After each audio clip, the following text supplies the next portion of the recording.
Welcome to episode 11 of How to be Creatively Productive in Japanese Morphology.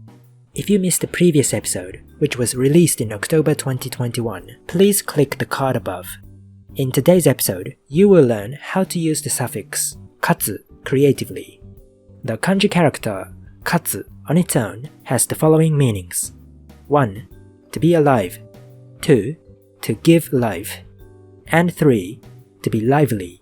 However, the suffix I want to talk about today deviates a little from these fundamental meanings because it is actually an abbreviation of the kanji compound katsudo, whose original meaning was a lively movement, but which now simply denotes activity. In particular, this suffix refers to a series of activities that are done in preparation for a future event. Let's have a look at some of the most common phrases that include this suffix. Shūkatsu. This is short for shūshoku katsudo or job hunting. You often hear this phrase being used in reference to fourth-year university students contemplating their future careers, attending career workshops, acquiring skills and qualifications that boost their employability, and applying for job interviews. These students are called shūkatsusei or job hunting students. The black suits that these job applicants wear to job interviews are often called shūkatsu suits or recruitment suits, which are characteristically bland. There's another related term, tenkatsu, which is short for tenshoku katsudo.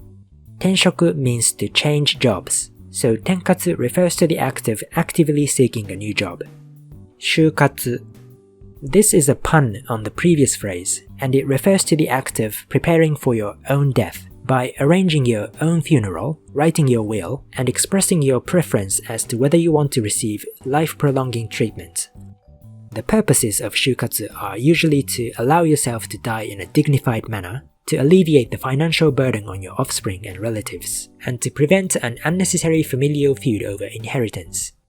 Konkatsu. This phrase refers to the act of actively seeking a marital partner. This involves signing up on dating apps, attending social events to meet new people, and improving your prospects of attracting a partner by working on your physical appearance, social skills, or financial stability. Relatedly, the opposite of konkatsu is rikatsu, short for rikon katsudo, which refers to the act of preparing for a divorce. This involves acquiring necessary legal knowledge for the court process, finding a place to live in if you are moving out, and securing a stable source of income, especially if you are currently a stay-at-home dad or mum.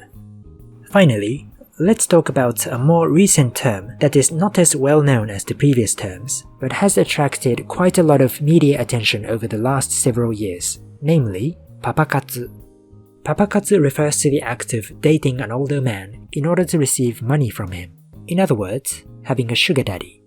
It should be noted that one of the key differences from the previous concepts is that papakatsu is not an act of preparing for any specific future event, and the purpose of me mentioning this term is not to judge those who engage in this sort of behavior, but only to show the evolution of the use of the suffix katsu. This is the end of this episode. Here are a few more examples that I didn't have time to mention in this episode. Try to guess what they mean.